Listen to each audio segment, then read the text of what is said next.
What's my opinion of King's performance? This is RamView. It's hot out there, but let's blow them off the line of scrimmage. Headline, Los Angeles.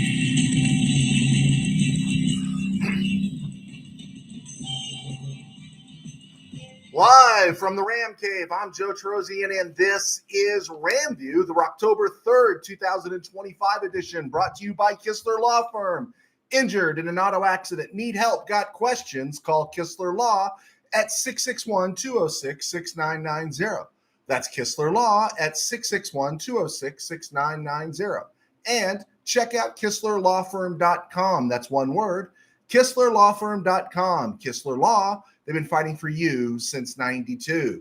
And by Temple City Auto Repair. Having some auto issues, get yourself some John and Henry at Temple City autorepair.com. What's my opinion of King's performance? Yeah, what's my opinion of King's performance? Not much, but I'll give you my opinion of the Rams' performance. It was pretty bad, wasn't it? It was terrible. Final summation at halftime. I shared some of this last night in the wrap-up. I was rooting for the Rams to lose because that first half was so horrible.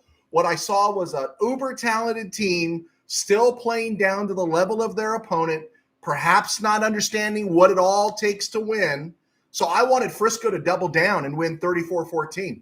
It was, 17-7 at the half, and I wanted it to be 34-14. I wanted the Rams to hear the 49er fans dressed in their uniforms there in SoFi, laughing their heads off at the team. I thought that would be the best way to be humiliated and hopefully gain the grit to know what it takes to learn how to win, that you cannot just play in the first half and give away the second, and you can't not show up in the first half and play hard in the second. You know, you can't do those things. You can't keep going to St. Stafford and saying, please rescue us from this nightmare. You can't keep depending on Adams and Nakua to play at this level. And now you're getting contributions from Atwell, and you can't expect this if the rest of the team's not going to commit, right? Disasters on offense and a full-blown disaster on defense. But in the end, I didn't get the humiliation in one way that I wanted, but we got it the other way. They lost only 1 yard away, having Kyren Williams and Blake Corum combined to end 3 scoring drives last night. Let's not forget the Kyren Williams drop out in the flat where he turns upfield and he lands inside the 10. Corum's fumble. I don't care if the defender was bearing in. He's a running back. That's his ball. And then, of course, Kyren at the 18-inch line coughing it up. That was just terrible. So they were embarrassed there. And then they got embarrassed but with their fantastic front seven that we love, that played hard, but they got outplayed by a Pac-12 level offensive line, right? That looked like a combination and a mishmash, an offensive line that was made up of San Diego State, Fresno State, and San Jose State, with Trent Williams as the anchor, and they couldn't lay a finger on Mac Jones in the first 30 minutes. It was absolutely preposterous. So seeing them lose in overtime wasn't so bad of a humiliation. It was a good one. They lost 18 inches away ultimately, and they have to live with it. And it was complete because, yes, I will never, ever cast aspersions on Sean McVay, but I never would have taken the ball out of my Hall of Fame quarterback's hands. My Hall of Fame quarterback who was, as hot as Steph Curry on a heater in the playoffs, right? I mean, I just never would have taken the ball out of Matthew Stafford's hands on 4th and 1. It would have been play action fake. It would have been, I would have lined up in the same formation, but one time here, McVay looked predictable. It came across, and I thought he could run behind Kevin Dotson, who it's usually money to run behind Kevin Dotson, but he usually has Rob Havenstein on his right. And Havenstein, of course, wasn't in there.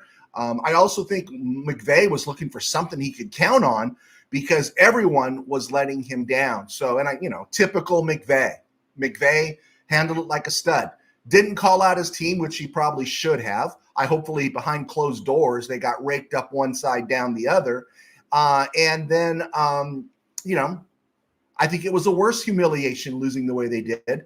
And the laughing pleasure of the 49er faithful after overtime, that was a good thing.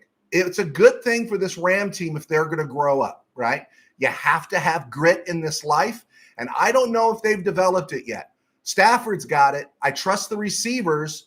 I don't know if everyone else has it yet. And so I'm ready to make some points here that we'll make. I'll look at you guys here for a second. We were kind of chit-chatting before I got on. Thanks for being here. And it was hard. And I'll just finish with this before we get into our convo here. The Rams aren't done. But in typical Ram fashion, because they like abusing their fans, they're going to do it the hard way. Remember, this team was 0-3 in November of 2021, and everybody was writing them off. They lost in bad fashion at home on a Sunday night. I was corrected, to Tennessee. Then they went on the road and they lost in San Fran and they lost in Green Bay, and everyone was slithering off, and then they slithered back on the bandwagon in early December. So this is exactly what it is, right? At 3-2, they can easily be 1-4, and just as easily be 5-0, with losses to Philly and Fog City remedied by the most basic competency. They'd be 5-0, right? And Adonai Mitchell gives them a gift. They could easily be 1-4. So they needed to get their noses bloodied and told they suck for 2 weeks. That's all they need to hear is you suck, right? They're fans. None of this horns up crap. None of this, hey, I'm a Ram fan no matter what. None of this pounding, none of this Ramily stuff. No, we need to tell our team, which says it's not the booing they used to do in the Coliseum, but it's just saying, no, you suck at your job right now and you need to be better. Now, the good news is right now is just right now, and right now isn't forever. Right now is just right now, and right now they suck. And sooner or later, very quickly, it's not going to be right now, and they're going to straighten this ship. I have no doubt about that. But, sometimes you got to be set down, right? You have to be set down. So let's see what we got here, guys. Thanks for joining me. I appreciate doing that little chit chat with you guys before we went live. Let's see. Boom, boom, boom, boom. ESG Rams have to sit on this for a week and a half. Yeah, good. Let them feel miserable, right? Bill, I want some major changes at quarterback. It was awful on Thursday. Yeah, I've come off my previous opinions on this, and we'll talk about that. They came out so flat. I made a note last night before the game started, watching the 49ers come out with their boombox and everyone's doing all their dancing. I thought, boy, that's a lousy way for a football team playing an arch rival in a divisional game to come out. But they came out loose, right? And I thought the Rams were going to be all business, but apparently they weren't all business. Somewhere those young guys were reading their clippings or their tabs and started to believe that the 49ers somehow were just going to roll over and die for them. Let's see. Steve Ramirez, at least Northview won. There you go. Congratulations there, Steve.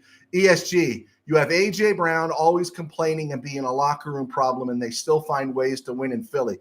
Hey, I think the truth is because Philly knows how to win. There's guys in there that got grit, they got grit. They're nasty, they're mean, and they're going to find a way. And this team is still young. I know my oldest daughter came out of the womb super mature, and she came out super mature. And when she hit junior high, she acted like a junior higher. We were saying, what's wrong with her?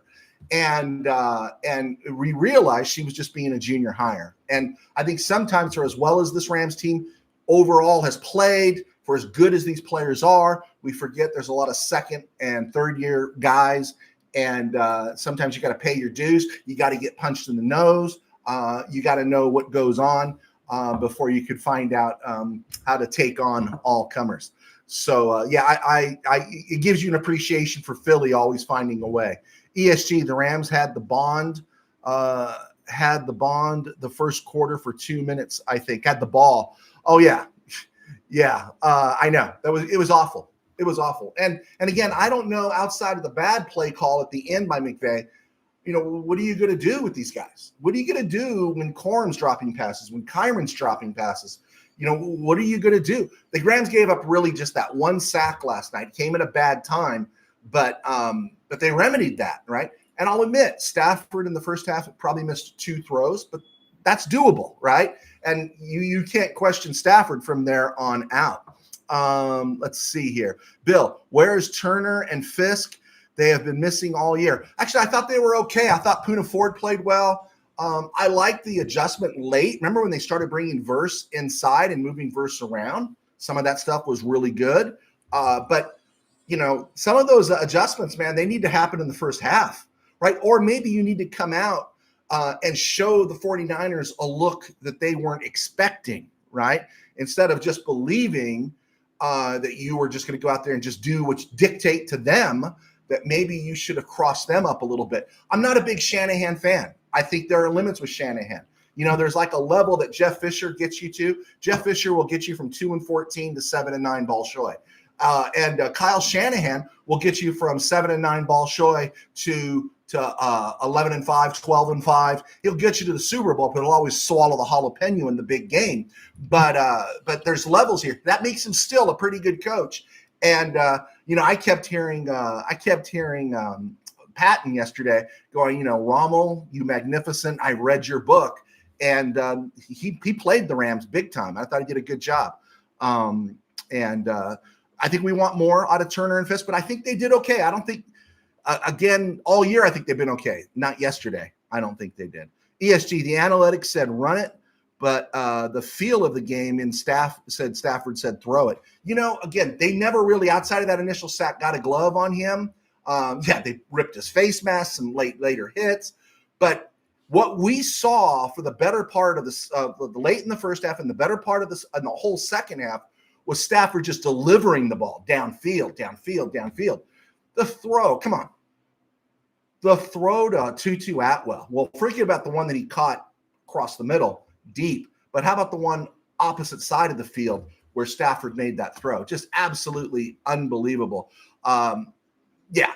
Stafford's going to start suffering some PTDST, right? Some PTDS, post-traumatic Detroit syndrome, because if this team doesn't pick it up around him, he's going to revert back to taking huge risks because he's going to have to get this team in. He had to be having Detroit flashbacks last night. He had to. That was just awful. Let's see. Bill, if we had anybody but Shelton at center, we make 4th and 1 in overtime. I think it played a part. I do. ESG, 49ers were loose. They played with house money. I think that's true. Bill, we have a difficult schedule. Lions, Bucks, 49ers, Seahawks twice. We need a cornerback and a center or we're in trouble. Now, I will agree with most of those things, almost all of those things. I think you get a corner. I don't know if you're going to get a center, but I will say this. They still should have won the game last night. They still had the game 18 inches away. With all of that, it shows how bad the Rams can play, and still they could have won that game, which tells you there is so much in front of this team that they are capable of. Kyren Williams holds on to a pass, holds on to the ball. Blake Corum doesn't fumble. What's going on, right? What is going on here? And they win this game. I don't think it's catastrophe time. I think it's humble pie time, and they better ask for seconds. Bill, we've been to the playoffs the last 2 years. We shouldn't be playing games like we did on Thursday. You're right. We shouldn't be, but we are. We are. And that was a weak Viking team they beat the crap out of. They played the Eagles tough. You make great points. I don't know why this team doesn't know how to win. I don't. Either that or they're just believing all their press clippings, because it's not a case of they've been overrated and they're not any good. This is a really, really good team. They just got to get their act together. Let's see here. ESG, the Rams would have won. We would have been talking about Atwell and how well he's playing. Yeah. DHP, what's going on with Avila? Right there on my list, DHP. We're going to get to him right now. I think we have late bloomers knowing how to win. Yeah, there's something really wrong here. But I am going to get to Avila and get to these guys. Okay, number one. I think I said it last night. I modified a few of these things.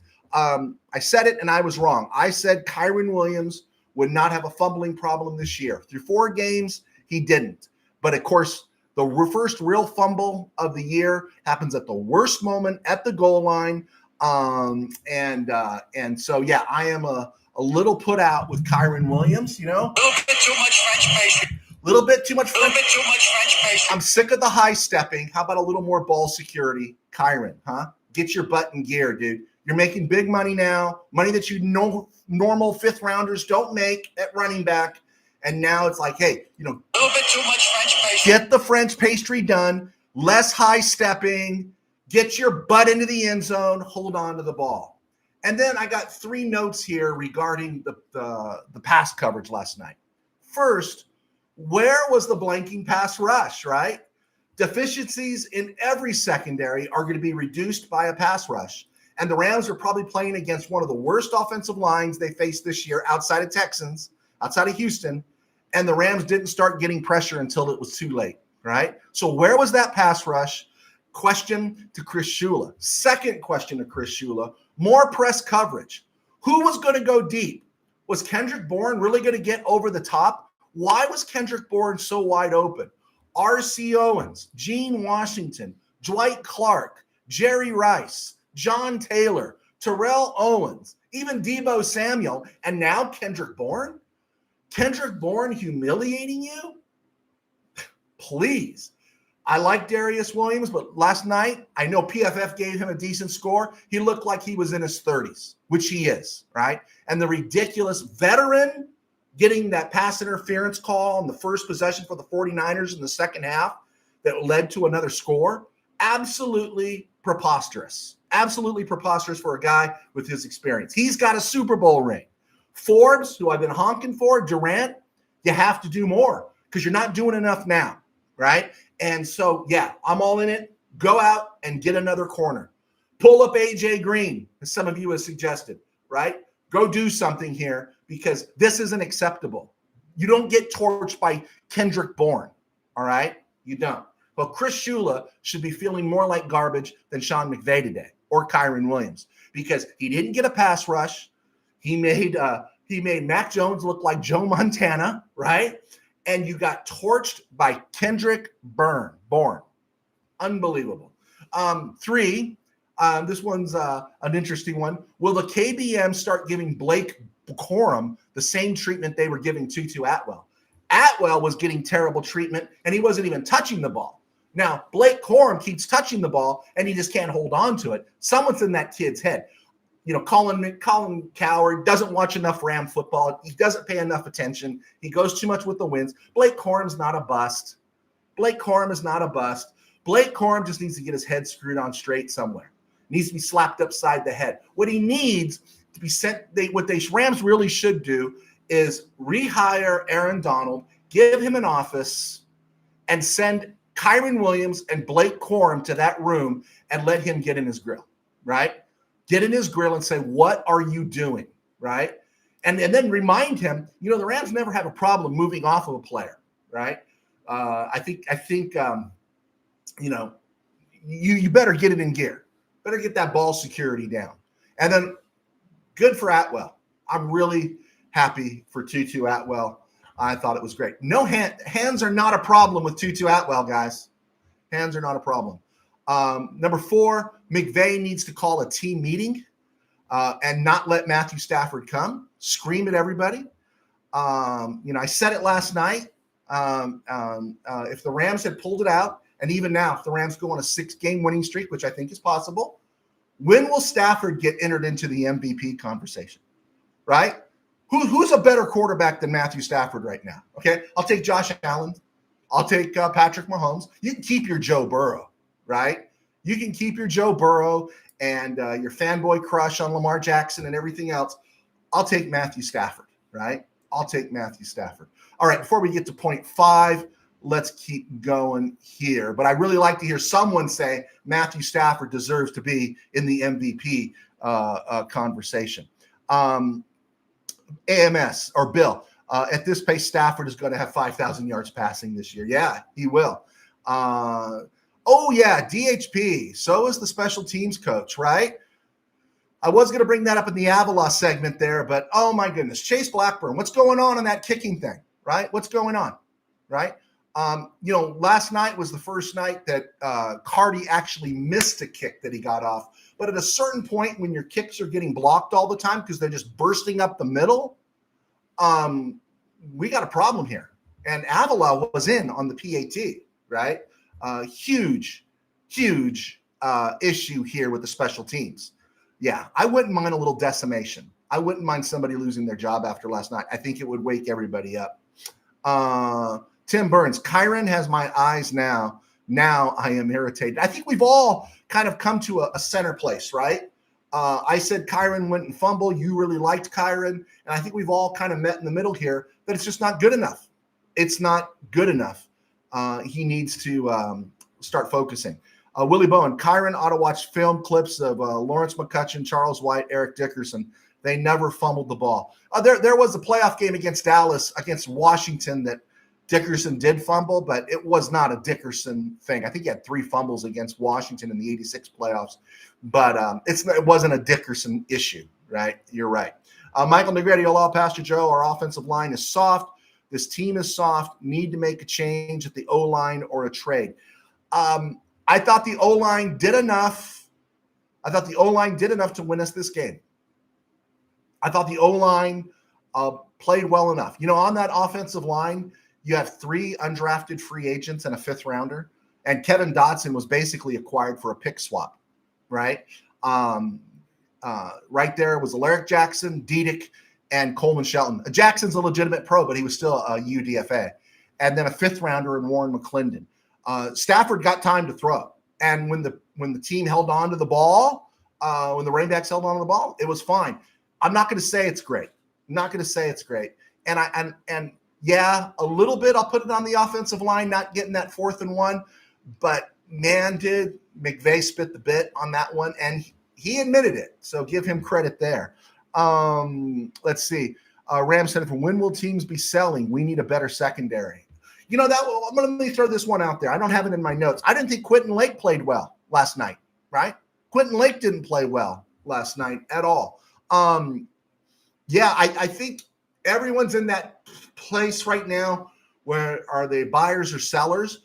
The sad part about this right now is the Rams aren't dealing from strength and just trying to add, right? So if there is a L'Jarius Sneed out there, he's not going to cost the Rams a 3rd rounder anymore. He might cost the Rams a 2nd rounder. You know what I'm saying? They might have to pay more to fix this. And so that's what I'm kind of worried about. But I think we're getting close to that, but not yet. I think this week we'll see who the buyers and sellers are. But yeah, I'm trying to remember a time where I saw an offensive lineman, and I'll take correction from you guys, where I saw an offensive lineman come in mid-season and make a big difference, like a late signing or a trade. I'm trying to remember, and I can't place one. My mind's blanking, especially at center. So let's see. Boom, boom, boom, boom. Boom, boom, boom, boom. ESG, the 49ers were not only injured, but they were at the bottom of every defense. And yeah. So a little more humiliation for the Rams. Share that on every platform you can. ESG, even the kick that took us to overtime, they got in. Yeah, nothing was easy. Michael Negretti, McVay needs to chew the team out, but ownership needs to chew out McVay. I would say that, but I don't necessarily hold McVay responsible for anything except that last play. And then maybe just finding out how come my team wasn't ready to play. So I would grant McVay the rope and the respect that he's earned on this one. Bill, I think the special teams coach should be fired. Again, I'm not a problem with that. I think someone that is expendable and can be canned to send a message, it would be very un-Ram-like, but there needs to be a message delivered here. And the unfortunate thing is some of those stiffs on special teams are going to get their coach fired when they should be the ones kicked to the curb. ESG, how about the formation for the last play of the game? Don't you find that predictable? How about some play action formation? My thing had been, again, about that, I never minded the formation because McVay is usually pretty creative. But again, taking the ball out of Stafford's hands in 4th and 1 when you could have kicked the field goal to maybe tie it. You don't know what you're going to get with the kicker. But why would you take that out of Stafford's hands? I'm going to go play action. I'm going to roll him out. Everyone's bit tight. Get one of those tight ends to slip out. Something there. I just don't think I would have. I would have trusted Stafford to make the play. That's what I would have done. Willie Bowen, Rams should have kept Darrell Henderson. Darrell Henderson was toast, amigo. LA Rams should have gotten Xander Horvath, legitimate power fullback. I don't know if that would have helped either, my friend. Steve Ramirez, if a team has a good O-line, they are not going to trade. Plus, you can't just plug in an offensive lineman. It takes time to develop chemistry. This is not baseball. I think we're in agreement there, Steve. Paul M., I was honestly worried about the Niners last night. I wasn't shocked by what happened. What a big disappointment. I expected it to be, 17-13 because it's a divisional game. But yeah, it's a divisional game and a backup quarterback. I know Mac Jones played like a starter, and he is a starter in this league. I thought the next biggest loser beside the Rams in this game was, did Bill Belichick and Matt Patricia come off looking like jackwagons, that they completely retarded the development of Mac Jones, right? So good for Mac Jones in that regard because, New England really screwed over Mac Jones. And I think I shared it last night. Isn't it interesting, the following the same path? Sam Darnold, struggles in the Northeast in New York, goes to Carolina, struggles there, ends up on the bench in Frisco, and then goes to Minnesota, becomes a starter. And you've got kind of the same thing happening with Mac Jones. Starts in the Northeast in New England, goes back down the Atlantic coast, just like Darnold did, but this time to Jacksonville, and then ends up in Frisco. And, he is under contract for another year. And given the 49ers circumstances, they're giving 50 rocks to Brock Purdy now because they're probably going to owe Mac Jones 3.5 rocks next year. What an enticement that they're going to collect some draft picks for a team that might want Mac Jones, right? Mac Jones, yeah. A brutal night. I always worry about Frisco backups. Let's see.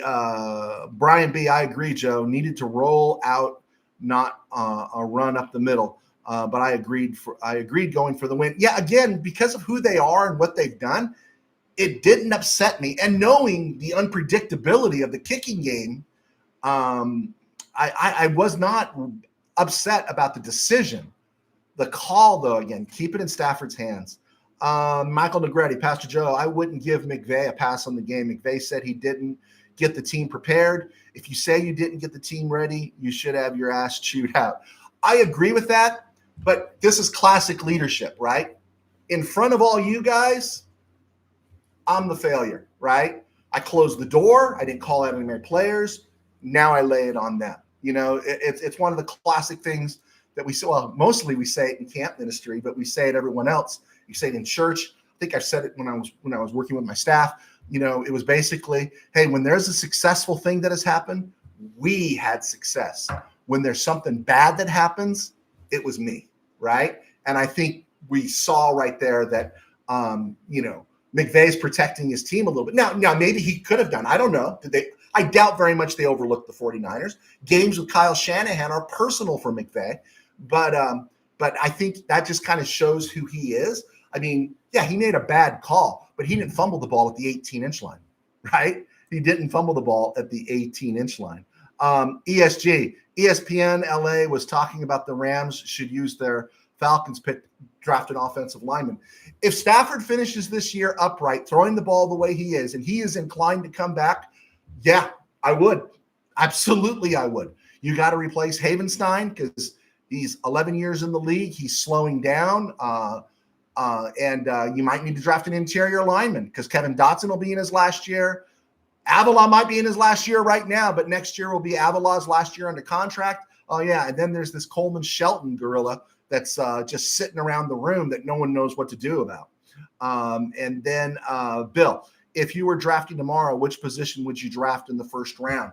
I wouldn't draft a corner in the first round. I'd go corner in the top 100.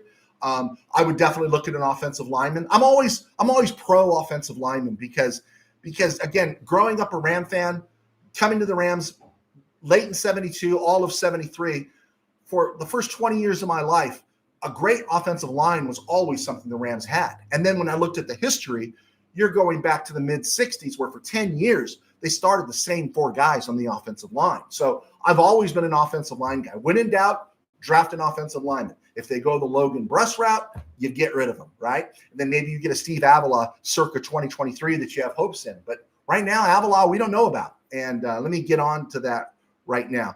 There you go. Tim Burns. I would draft a guard or a center in the first. It depends on where you're picking because you might be able to grab that guy in the second round or something. Not often do you see guards and centers go first round, but I think the center position is getting elevated quite a bit. All right, real quick here. I did mention my fear is if the team doesn't pick up around Stafford, I fear he's going to lap backs into that PTDS, that post-traumatic Detroit syndrome, and he'll take huge risks because he can't trust what's in front of him or who he's handing the ball off to. And the defense, face it, man, the defense just needs to nut it up. Absolutely. Speaking of that running back room, Kyron Williams and Blake Corum, honestly, if it's not detrimental to Stafford and the Stafford goes along with it, both those guys need to have snaps taken away from them and given to Jarquez Hunter, right?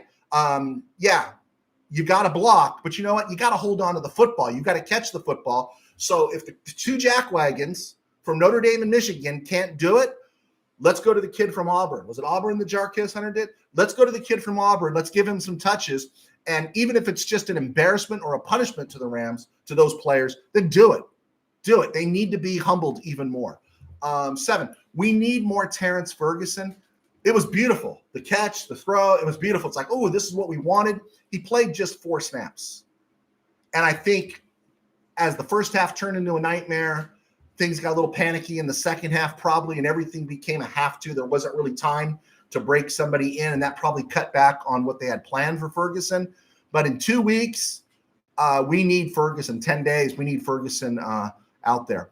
And also, I guess there was an injury, but I'd rather have seen Sean Dolak out there because Troy Reeder played 2 defensive snaps last night. And guess who was in coverage on McCaffrey when he scored his touchdown? That was Troy Reeder. I don't want to see Troy Reeder playing defense. I don't want to see him. Stick him on special teams. He's doing a good job there, but we do not need to see him lining up at linebacker. Give me some Sean Dolak, right? I'd rather have the kid learn than someone who has already reached his peak. We said it Wednesday. The 49ers couldn't win this game, and the 49ers didn't win this game. The Rams lost it. And that brings us to Avila. I'm about done with the kid. Avila is healthy enough to be out there on PATs and kicks. He's in uniform. But Justin Diedick, who's a good story, I like Justin Diedick. I think the Rams are getting really nice clicks out of him. He continues to start at left guard. Avila has missed 11 or has not started 11 of the last 22 games for the Rams. 11 of the last 22. He was in on the PAT. He was, I think, at right guard with that ball got blocked last night. Well, what are we doing here? This guy can't do it on special teams. He can't get past a UDFA. He's been practicing. He was ready to go. He's a full participant, and he's not playing.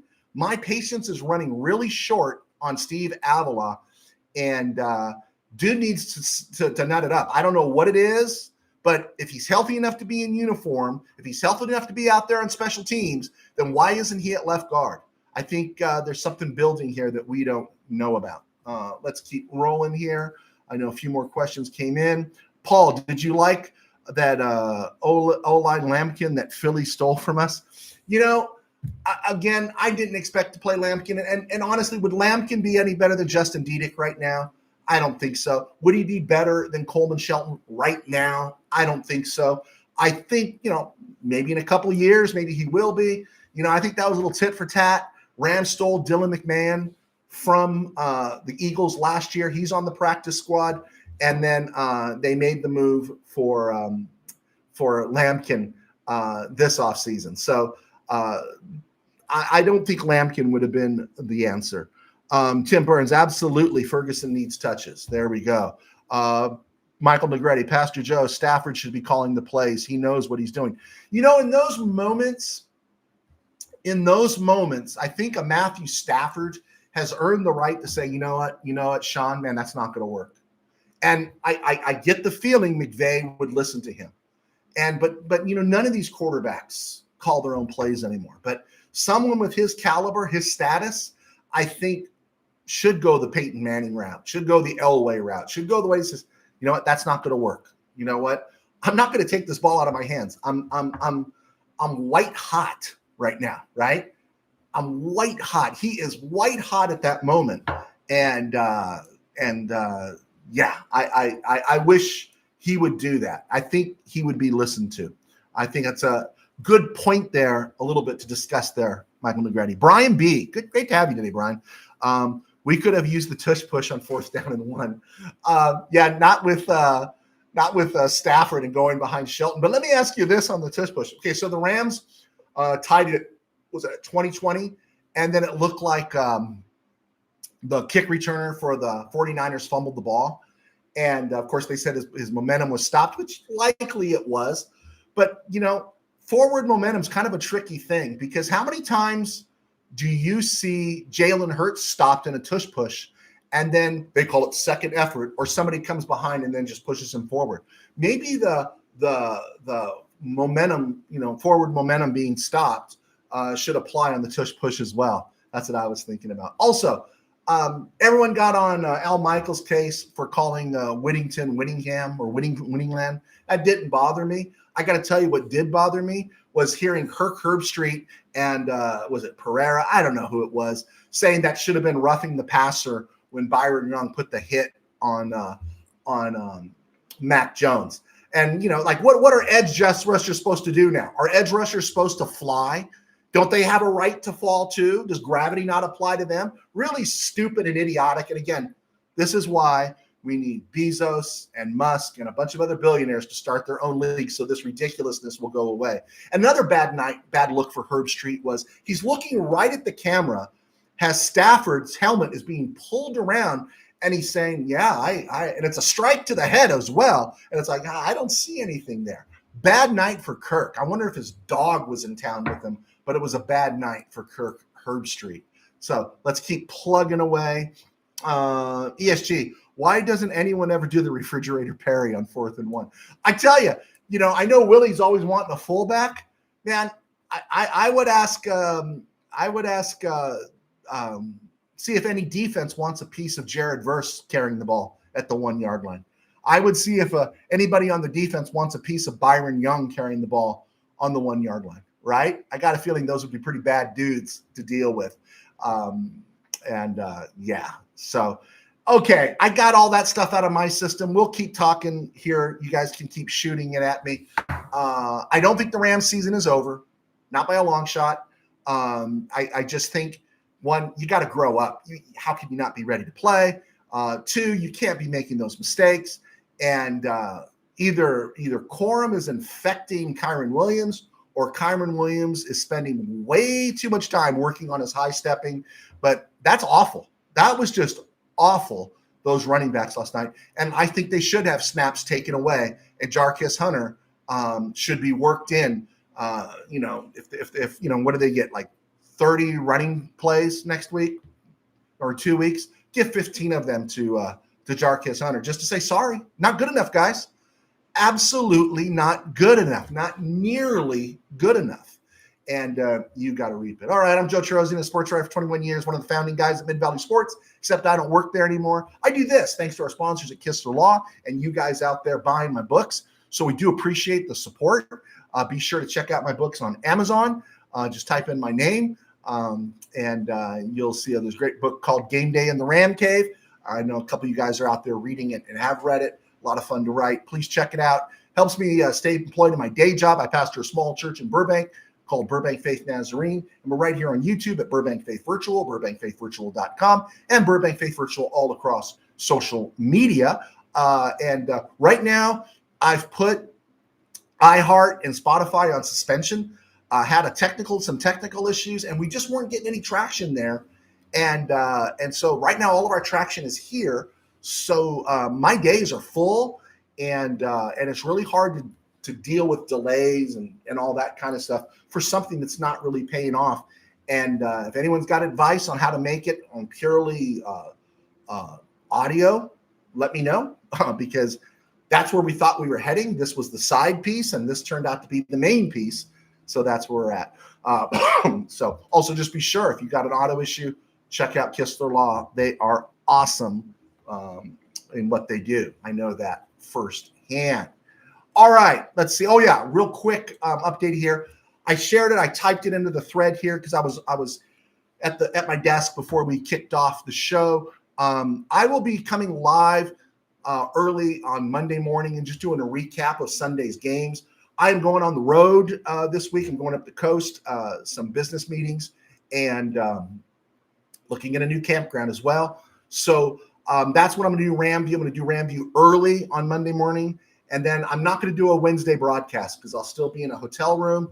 And I don't know, let's just let sleeping dogs lie so we don't get furious again about something. But if there's an emergency, I'll come on. But other than that, I won't. I'll be back on live for RamView on on Friday. All right. So here we go. Let's see what you guys got. Let's see here. ESG. Why doesn't? Oh, let's see. Tim Burns. Avoiding contact causes injuries. Avoiding contact causes injuries. I agree. Let them play football, right? Can they play football anymore? Let's see. Bill, Al Michaels is our good luck charm. He was part of both of our Super Bowls. Yeah, I love Al Michaels. And I can give Al Michaels an occasional slip up here. You know, we were tolerant when Scully kind of slipped a little bit. We were tolerant with Chick Hearn when he slipped quite a lot towards the end.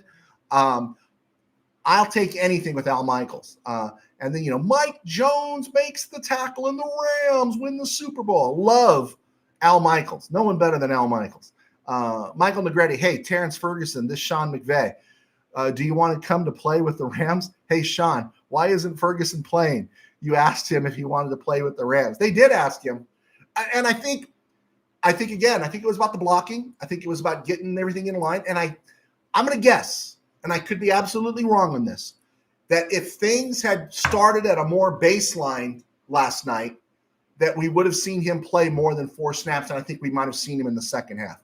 But by the time you got to the third quarter, you're down 20-7. It's threat level midnight. And that probably wasn't the time he thought, maybe, McVay, to work everything in. And then McVay is thinking, like, who can I trust? I can't trust Corum. I can't trust Kyron Williams. Who can I trust? My defense is getting pushed around a little bit. And they gave up 2 touchdowns and what was that, 4 field goals in the end? And so they weren't on paper, or as you say, horrible. We know they're capable of so much more, but it was the time the 49ers took off the clock as well. Vintage, I know they call it the Shanahan offense, but that felt like the old West Coast where Joe Montana just kept chipping away. And of course, there's a West Coast connection there, but it was frustrating. Get your butt off the field, right? Get your butt off the field. ESG right there. Boom. We are wasting a mostly injury-free season. At least an injury-free first half when you could be banking wins. Absolutely, right? We got to expect some wave of injuries to come, right? And you're right there, ESG. Nailed it. Boom. One of my thoughts. I didn't put it down on paper. Tim Burns, give the running touches to Stafford. 60 attempts, 500 yards, 5 touchdowns. I'm going to say right there, Mr. Burns, no, I'm not going to do that. Bill, if we don't win the division, we can win 3 road games and get to the Super Bowl. Yeah, we already play road games at home, right? Going on the road with Matthew Stafford, that doesn't scare me at all, right? Not having a kicker, not having a special teams unit, not having a defense showing up for 4 quarters, not having running backs who can hold the ball, those things scare me. But going on the road with Matthew Stafford, I'm all down with the get down on that. Michael Negretti, Pastor Joe, what do you think of Mel Owens on The Golden Bachelor? We talked about this. I still haven't watched it. I was just too surreal to see him there. I'm probably not going to watch. I've never seen The Bachelor. I've never seen an episode of The Bachelor, anything like that. but I might check something out because I just want to see if like Mel Owens brings any of his old friends in, right? Like, will he bring Dennis Hara over, right? Didn't Dennis Hara used to date Jenny Lee Harrison from Three's Company, former Rams cheerleader? Steve Ramirez, proud I've never watched a second of The Bachelor. Boy, Steve, you're right there with me. Okay, right there with me. All right, let's keep rolling along here. Okay, Thursday, October 2nd, Rams lost to Fog City 26-3.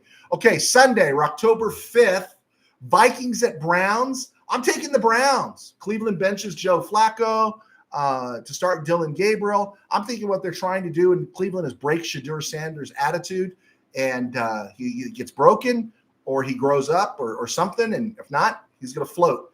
Vikings are 2-2, but they got a lot of injuries, and I don't think they're great. You know, I know everyone tried to sell them as great. I don't think they're great. Texans at Ravens. Lamar Jackson's out. I think this is a game the Texans have to win. I think I counted like 12 to 14 contributors to starters for the Ravens that are injured right now. Texans have to win this game. Absolutely have to win this game. I'm taking the Texans. Dolphins at Panthers. Both teams are 1-3. Again, I think we're in the someone should be fired zone. It's been a year and almost close to a year and a half. Panthers have to start showing improvement. That late season surge right now is starting to look like fool's gold. And I don't trust the Dolphins. They don't have Tyreek Hill. So I'm going to go Panthers in this one. I'm going to go Panthers. Their guy, Canales, gets his job saved. Mike McDaniel doesn't. Raiders at Colts. Colton Miller's out on the road. Geno's turning the ball over left and right. Good Colts team. Colts are going to win this one at home, even though Xavier Howard is now retired. Giants at the Saints. I'm going Giants. I'm just going to go Giants. I'm going to ride that momentum of Jackson Dart. Cowboys at the Jets. Jets are going to upset the Cowboys. I think the Cowboys are riding a little too high. I think they're too excited about their performance. They're only 1-2-1, and I think the Jets steal one at home. Broncos at Eagles. I went back and forth on this. I'm going Broncos because the Eagles are living on a prayer. All these games they should have lost, and they're just living on a prayer. Lane Johnson's banged up. Jalen Carter's banged up, and an implosion is due. I like the Broncos as of right now. I like the Broncos to win in Philly. Titans at Cardinals. Kyler Murray needs to have a breakout game. This is the game to do it in. This is the game to establish himself again as saying, I'm your quarterback of the future. If not, he's not your quarterback. You need to blow out the Titans. Buccaneers at Seahawks. I had Buccaneers originally, wanting them to deliver a solid to the Rams, but Bucky Irvin is ruled out, along with Mike Evans. I like Baker Mayfield. I'm going to be rooting for the Buccaneers, but I'm going with the Seahawks. Lions at Bengals.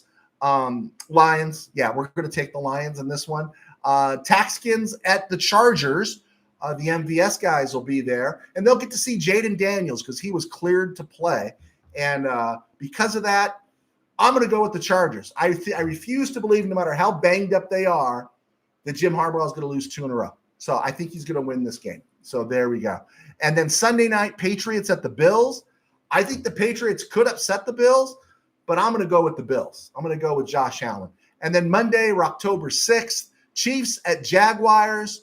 What an opportunity for the Jaguars, but I really want the Jaguars in bad spirits going forward because Rams are going to play them in London. Let's take the wind out of their sails now. Chiefs are playing. They had a good game. Everyone's back on the Chiefs bandwagon. I'm going to take the Chiefs as well. In 4 weeks this year, I am 44. Is that 44? Yeah, I'm 44, 8, 14.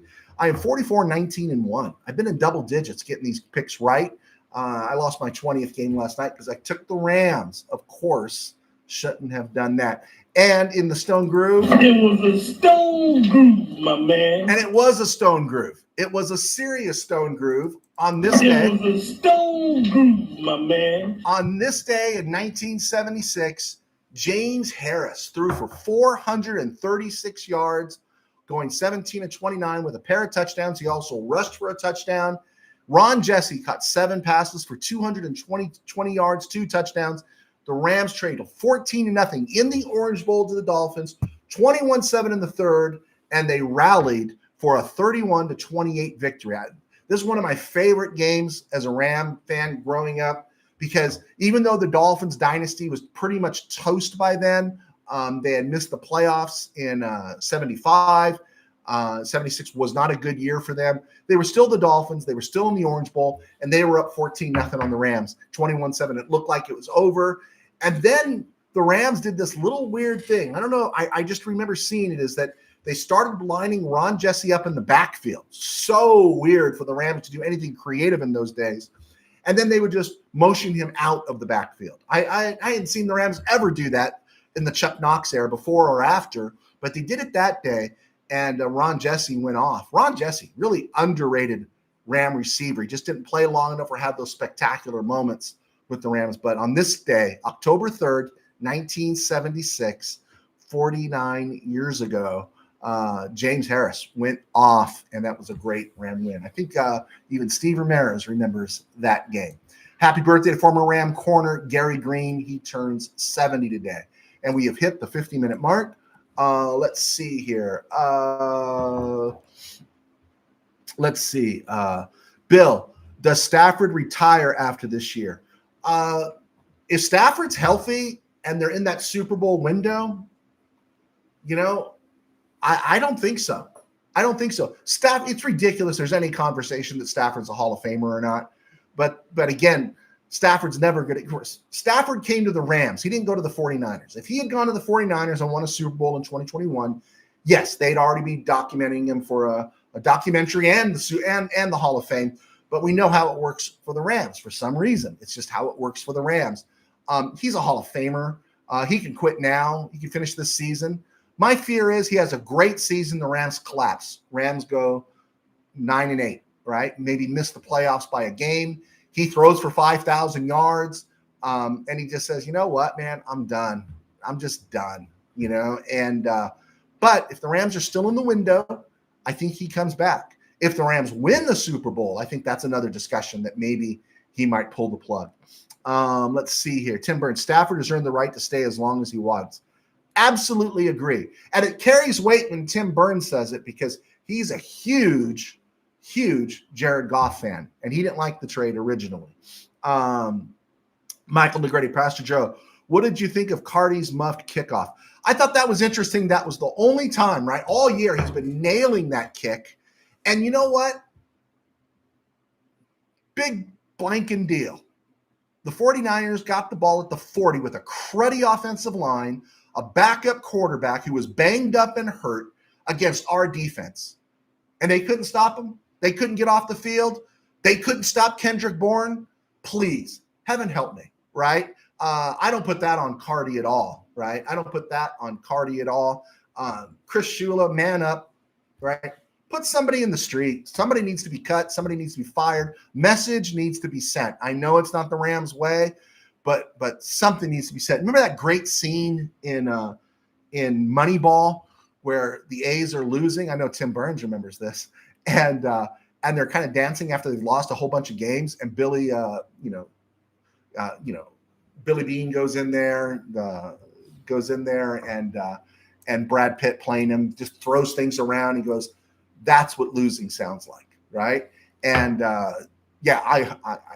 McVay probably came out and said, it's on me. I didn't have the team prepared, and then goes back in there and just yells at these guys. Not that they were celebrating, but they just need to understand the gravity of it, right? The gravity of it. Steve Ramirez, the Rams-Dolphins second half is on YouTube. Not the whole game. I thought the whole game was. But it is on YouTube because I've caught some of that.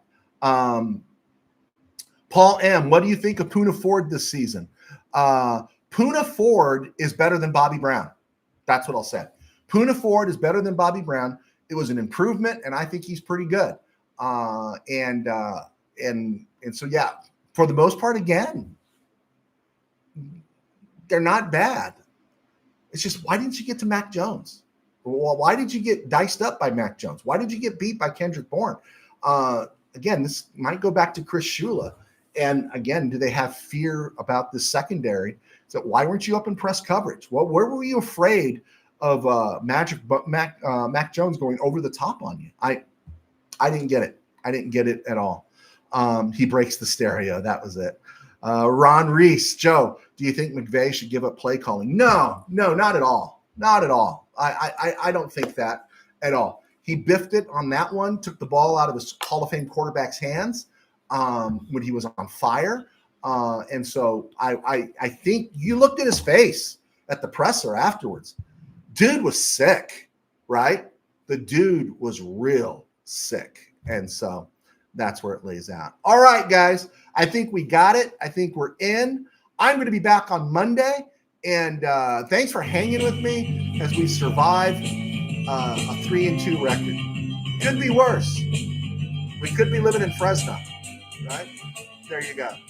Take care.